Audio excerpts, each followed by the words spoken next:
টাকা ধার নেওয়ার আগে ফকিন্নি, টাকা ধার নেওয়ার পরে বাদশা। ভাই আমার 10,000 টাকা খুবই দরকার, না হলে আমার খুবই প্রবলেমে পড়ে যাব।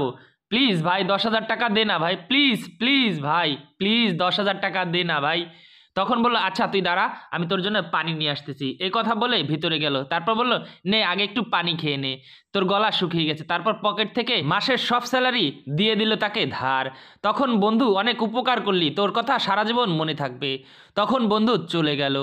কিছুদিন যাওয়ার পর তাকে ফোন দিল, বন্ধু কোথায়, আমার তো খুব টাকার দরকার, টাকাটা একটু দেবে এক দিন না। ভাই আর মাত্র 2 দিন, একটু ওয়েট কর, আমি 2 দিন পর দিয়ে দেবো। বললো আচ্ছা ঠিক আছে সমস্যা নেই।